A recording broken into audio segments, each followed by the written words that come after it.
Wah, halo semuanya. Di sini aku bakal nanya ke kalian nih, apa itu manusia dan siapakah Tuhan? Terus di antara keduanya, budaya itu di mana? Seringkali kalian berpikiran bahwa ketiga hal tersebut itu sebuah hal yang terpisahkan. Tetapi sesungguhnya ketiga hal tersebut adalah satu rangkaian cerita yang utuh. Yuk kita bahas yuk bareng-bareng. Tapi sebelum kita bahas, kenalin, aku Sola yang bakalan jelasin semua yang ada di sini. Kita mulai yuk. Mulai dari apa hakikat manusia itu. Berbagai pandangan filsafat sekuler mencoba menjawabnya. Ada yang berkata bahwa manusia hanyalah materi, tidak lebih dari apa yang dia makan. Ada yang berkata bahwa manusia adalah makhluk ekonomi, atau bahkan mencoba mendewakan manusia itu sendiri. Namun, iman Kristen memberikan pemahaman yang jauh lebih dalam. Alkitab menegaskan bahwa asal kehidupan adalah dari Allah. Kita manusia adalah ciptaannya yang diciptakan secara istimewa, segambar dan serupa dengan rupa Allah. Karena diciptakan segambar dengannya, kita tidak diciptakan tanpa tujuan. Sejak awal, manusia diberi tanggung jawab untuk mengabdi kepada Allah dan sebuah mandat ilahi yang kita kenal sebagai mandat budaya. Oke, di sini budaya mulai masuk ke dalam cerita kita. Lalu pertanyaannya sekarang adalah, apa itu kebudayaan? Secara sederhana, kebudayaan adalah segala sesuatu yang dihasilkan manusia melalui pikiran, perasaan, dan kemauannya. Itu semua adalah cara hidup kita. Budaya adalah hasil dari cipta, rasa, dan karsa manusia. Tanggung jawab yang Allah berikan dalam kitab Kejadian 1 ayat 28 yang berisi, beranak cuculah bertambah banyak, penuhi bumi dan taklukkanlah itu. Itu adalah landasan teologis kita untuk berperan dalam kebudayaan.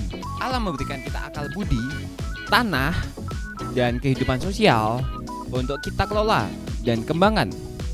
Jadi berbudaya adalah bagian dari hakikat kita sebagai manusia ciptaan Allah.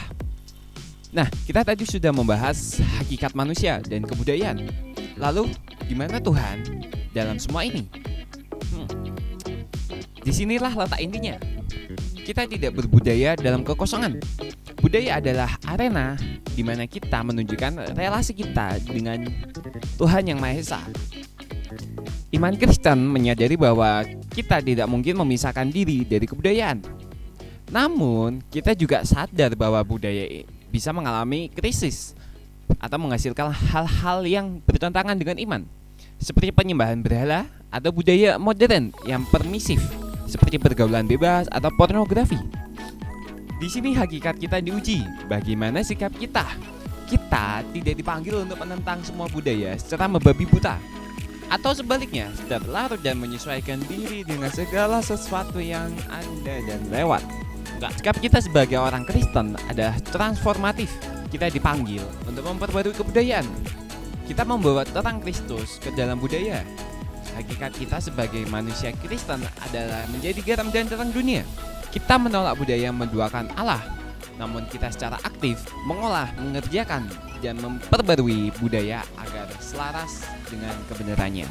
Amin. Dan akhirnya kita berhubungan dengan Tuhan yang adalah Roh dan yang kita kenal secara penuh hanya di dalam nama Yesus Kristus melalui cara hidup. Hakikat kita sebagai ciptaannya diekspresikan melalui budaya yang kita hasilkan sebagai bentuk pengabdian kita kepadanya, yaitu Yesus Kristus. Oke, singkatnya, manusia adalah ciptaannya, budaya adalah mandatnya, dan Tuhan Yesus Kristus adalah pusat dari segalanya. Semoga apa yang sudah aku jelaskan barusan bisa menjadi berkat dan mengingatkan kita untuk terus berkarya. Terima kasih sudah meluangkan waktu untuk mendengarkan suara saya yang cukup bla bla bla bla bla ini, dan sampai jumpa di kesempatan berikutnya. God bless. Thank you all.